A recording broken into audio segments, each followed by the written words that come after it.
Hello, it's me again for CSIS, and today I want to discuss some of the products that I'm using now that I've started this natural hair journey. So I have my trusty index card. I'm going to start off with the shampoo. I had no clue what shampoo to use. I actually, when I began this, was on a strict budget, still am, and I happen to have some hotel shampoos left over, no name, and I said, maybe that's not a good idea if you're going to start off natural. So I went ahead and I went over to Whole Foods and I picked up some Giovanni Tea Tree Oil Triple Treat Invigorating Shampoo. I love the smell of it. First of all, I am a proponent of tea tree oil. It takes care of so many different skin ailments that you could have. It can help with acne sometimes, eczema, you name it, it helps. So when I saw tea tree oil, I was like, I'm in. Also, Giovanni has this product called Nutrifix Hair Reconstructor. And I needed hair reconstruction stat. Like Adam 12 stat. Bat signal stat. So I'm like, reconstruct me. I like that these products didn't have any sulfates in it, and that seems to work great for my hair. They weren't as drying. The tea tree oil shampoo wasn't as drying as I thought it was, because tea tree oil is pretty strong and stuff. It left me with a clean canvas to apply the other products, which I'm going to mention. Shea Moisture. Now, I Googled, like I said, on YouTube, natural hair. I looked for my hair type and understand all that stuff. And based on what I found, Shea Moisture for me seemed the safest way to begin this journey. The products are wonderful, and that's based on some of the testimonials that I saw. But also, they are not that expensive, and they get the job done. The first products that I bought from Shea Moisture were the co-washing conditioning shampoo, because I knew that, I know we're not really supposed to be washing our hair for 4C constantly. So I wanted an option of, okay, let's say I put something on my hair and it's not working. I do want to be able to wash it, but I don't want to strip it down with this tea tree oil stuff all the time. So I bought the co-washing shampoo, conditioner, excuse me. Love it, love it, love it. It smells wonderful. I don't know how they think of these combinations, but it smells wonderful and soothing. And also, it left my hair not too dry or anything like that, which I liked. And it had a little bit of a spring to it. And the conditioner, I actually rinsed it off, and I put some back on, and I followed that up with coconut oil, which I'll get into in a second, a little coconut oil, and did finger detangling, and it actually gave me really good slip. I'm using some of 4C YouTuber word, slip, which was great. I then followed that up with the coconut and hibiscus curl and style milk. Now, when I started this process, and let me just stop for a second. I've been wearing weaves since the beginning of time. I had put a perm in my hair in 2011 or 2012. I had taken my weave off and relaxed my hair. So I was going on a cruise, and that's another video altogether. But this time when I took my weave off, my hair started breaking off on the cruise. It was bad. It was very, very bad. 4C hair does not do good with saltwater pools. Keep that in mind. And so I put the weave back on. Now I cut my hair and then put the weave back on. So that was about 2 years ago. So I consider my hair to not have any relaxer left on it or anything like that. There is some heat damage, like I discussed before, but there's no relaxer on it. So I'm not sure if I've been natural 2 years, or to be considered natural doesn't mean natural with no protective styling or weaves or anything in your hair. So if anyone's looking at this video, please tell me, what do you consider to be a real natural? Anyway, going back to the products, it was summer, so I didn't want to put anything too heavy on my hair when doing the twist. So the curl and style milk followed up by sealing it with coconut oil was a great combo for me, and it worked out very, very well. I got a little bit of shine and definition, and I feel that the protein helped build up my hair shaft. In doing my research, this woman's gonna kill me. She's gonna think I'm a stalker, but sorry, Osa, but back to you again. Osula, Osula. She was showing a tutorial on the 2-strand twist, and she suggested the Shea Moisture Raw Shea Butter Deep Treatment Mask. And at first I was like, well, I already got my Curl and Style milk, but since it came from Queen Osa, I went on out to Walmart and I bought I did the twist with the deep treatment mask. And let me tell you, it worked out very, very well for me. One thing I can say, and again, I'm new to doing this twist stuff, so this is just my opinion. When I did the twist with the mask and I sealed it with the coconut oil, I'm not sure what I did wrong. I didn't get the same type of definition that I got with the Curl and Style milk. Now, it could be because I'm lathering this stuff on, so I'm still sort of tweaking how much product I'm using.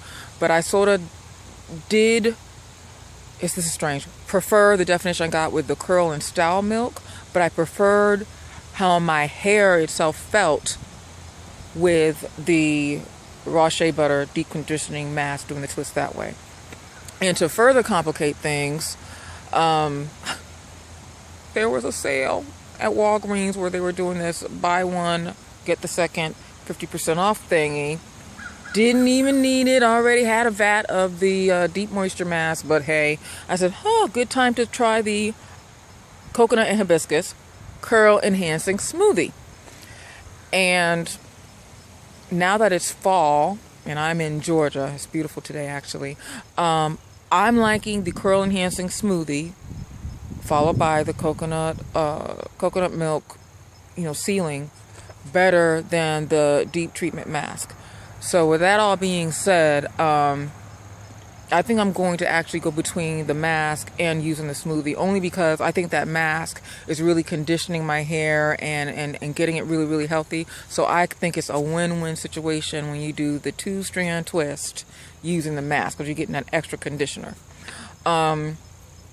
When I run out of the mask, I have this plan that I'm going to do where I'm going to use the curl enhancing smoothie, and I'm going to put some oil in that.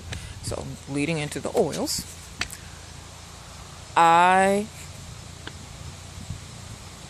Jamaican black castor oil. I was on Amazon so quick when I saw some of those videos about edges, and got me the Tropical Isle Living Jamaican black castor oil, and I got it with the little bottle that looks like something you see in the bonding glue world, to pour some of that in. And I use that castor oil on the edges, because my edges now, things are they're thin, they're really, really thin. And when I had the weave, I had a full head weave, top portion out and the sides in, so I think that thinned them out a little bit. Plus genetically, I noticed, I think that may be in like my family, to have like your edges a little bit thin, like right in this area. So I went out and bought that oil, and I love it. So my plan is, if I run out of that mask anytime soon, I'm going to put a little bit of the black castor oil into the curl enhancing smoothie and mix it up. Now that's just me making up concoctions, but again, I feel that's a win-win situation too, because I think that castor oil is really, really effective. It's really lush. I know a lot of people are complaining about the smell. Now, just a side note, I didn't want to be pulling all my business in here, but I got a 14-year-old niece. She's beautiful, but she's 14, so they think they know everything. So I knew if I wanted to get an honest answer, sorry about the birds, to ask her. So I had treated my scalp with the castor oil, and I said, tell me what you think my hair smells like. And she said it smells like sweet smoke.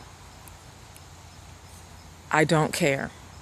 I simply don't care, because And I don't want to, exaggerate, but I'm telling you, I noticed a difference in my hair in a week. And when I'm telling you this stuff right here was damaged, I'm telling you, I had the George Jefferson hairline almost beginning here, and that was not going to be pretty because, I had a widow's peak and everything. So that castor oil, for the people that say, there's something with the smell, and that could be because you're married and, you're going to have someone else complaining, I don't care.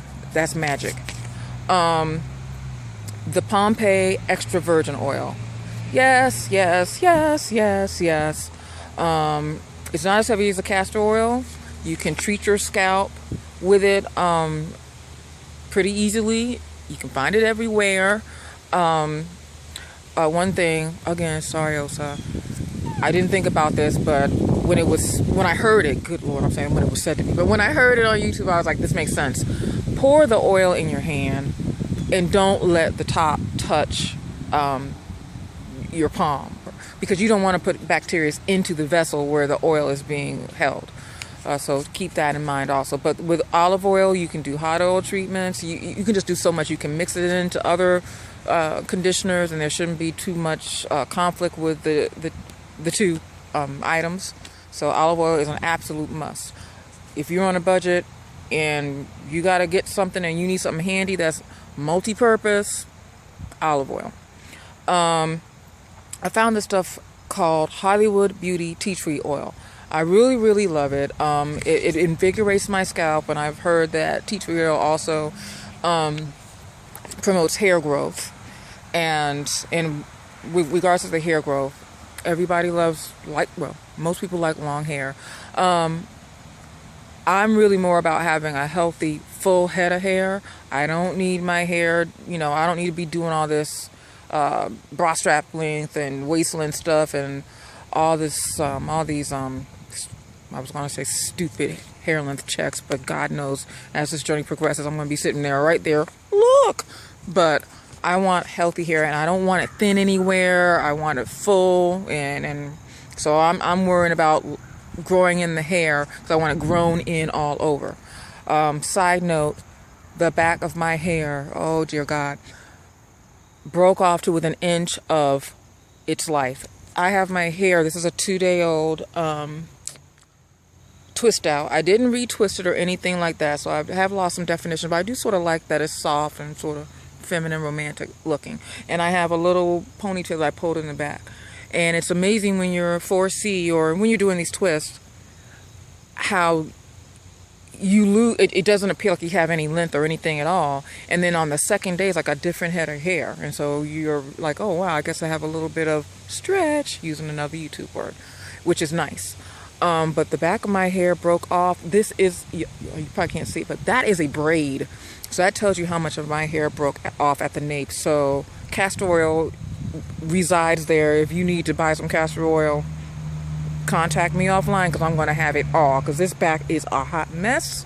I even have to have my brother touch up the back because there's no use in taking this nonsense to the hair salon. Why even waste their time? But tea tree oil definitely helps with that, and the castor oil with the back. One last thing, going on to the coconut oil, which I've mentioned at least 8 times.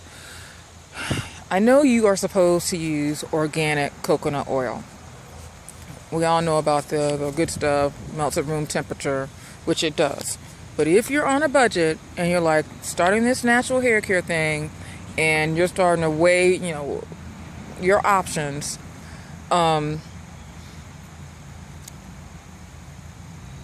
say just get some type of coconut oil for now, and then go out and buy the organic coconut oil. And I say this because when I was in the supermarket looking at the coconut oils, I bought this brand because I was just like, look, I'm not walking out. I gotta have my Shea Moisture stuff, so I'm gonna have to sacrifice on the oil.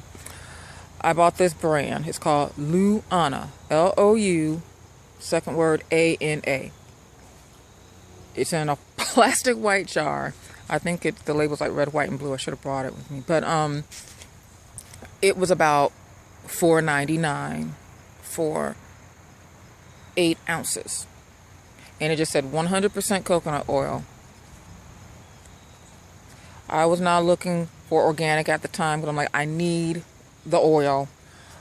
I'll talk to Mother Nature later about the organic. Now, right next to it on the same shelf was, oh my God, I forgot the name of the brand, but everybody knows it's like a beige label, something organics. But anyway, Whole Foods has a whole slew of their products. But anyway, right next to it on the shelf was an organic, beautiful glass jar of coconut oil for $8.99. I know, I'm nickel and diming, but I was like, look, I got my Shea Moisture. I got that Pompeii oil already, because you use that when you're cooking. I want the coconut oil, but I'm not going to sit here and break the bank trying to do this natural thing right now. So I'm going to, slowly but surely in waves get organic out. But that coconut oil actually worked. I mean, I'm coding, I'm doing everything, and I completely understand organic is best. But this stuff, it works. So you have to do what's best for you and your personal budget at the time. But I just want to tell you, it's not going to kill you to buy a non-organic oil until you can get it. We're all girls here and guys. But anyway, with that being said, those are the products that I'm using, and I think for someone that's just starting with this process and everything, that it's working out pretty good for me. So when these things run out, I'll probably, if I have a tendency to stay with things I like, try a couple of new things. I'm just going to have to peruse YouTube again and see what I feel safe trying. A bit of news I did hear: L'Oreal bought Carol's daughter. Thought that was quite interesting, but Carol's daughter, I understand. Don't let them bully you. I got it. And I had a funny or interesting story, something that happened. I'm newly, like I said, natural for the 18th time. 4C coming out of an 18-inch weave. And how am I going to say this? I'm going to tell the story, but a lot of the participants have changed. I was somewhere and I had my 2-strand twist, like on the other video, and we were going to be having people interacting with us and so forth, and a comment was made, well, hey, we're going to be interacting with these people, you may want to do something with your hair. And immediately I thought about Long Hair Aaron. Don't forget about that channel, Long Hair Aaron, and a comment he made about, people are going to have their issues with your hair. So what did I do? It was so disappointing. I said, oh, okay, I guess I better flat iron my hair. So I went and I flat ironed my hair. So disappointed in myself. On this journey, you have to be comfortable with yourself, number one. Number two, don't get overconfident. Like I think I was getting a little overconfident, because I'm like, oh, I'm natural and I'm loving it. But the moment someone made a comment about, well, other people are going to be looking at you, whatever, I felt insecure, and I went and jacked that flat iron up to 450, knowing the hair burns at 415, and was trying to flat iron hair that had not been flat since the summer, because I've been natural. I have none of the products that you need to flat iron your hair. And my hair is not the kind that, and I know what you said, going back to OSA, don't use oils. But I was like, okay, I'm going to have to put some oil, some Brazilian something on this to try to get it flat. And I'm sitting there with my hair flattened, not feeling like myself, because that's not Sicily anymore. So try to be strong, don't get overconfident. But if something like that happens to you during your natural hair journey, use that as an opportunity for self-analysis and think about that and be like, why am I not comfortable with my natural hair? This is how I'm supposed to look and stuff. This is how I was born. And down the line in the future, I'm going to make a point of doing a YouTube video about, and I know it's all been done before, but again, I'm on a journey, professional natural hairstyles, because I've been in a corporate environment, and so I understand how, you don't want to go in there looking all unkept and stuff like that. Just because you're natural, I think people think you can sometimes look unkept, and you can. But there's a way to look still professional and elegant and a little sexy, and still wear your natural, beautiful hair. There was something else I was going to say. Also, I have another shout out, which I forgot yesterday. I don't know if you can see the shirt. And I'm doing this on a phone. Yeah, we all know. So let me just, address the elephant in the room. I'll get the camera at another time. But I have this shirt on. Now, this wording is going to be probably in reverse, okay? But it says, dream it, create it, frame it. And I wanted to show this shirt because there is this author. Her name is Lakia, Lakia, Brandenburg, Brandeburg.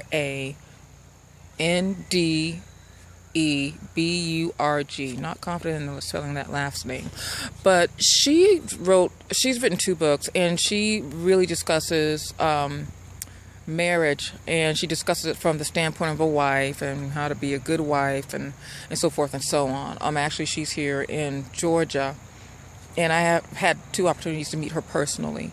She's a great person. She really gives some good sound advice. Again, I'm not married, but I did purchase one of her books, The Tiara, and I don't want to give it all away because I would really love you to go out and support her and buy the book. But The Tiara is an acronym for what we can do as women to be better wives, or you can use girlfriends or fiancés or whatever. And I thought it was a really good book. I'm sort of like Terry off Martin, for those who are old enough to remember that show.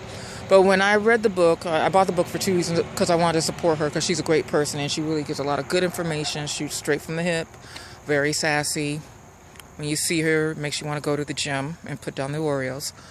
But I said, okay, when you get yourself together, you'll be already equipped with some good advice. So please check out Lakia Brandenburg. With that being said, bye-bye for now. Have a great day and keep being you. Bye-bye.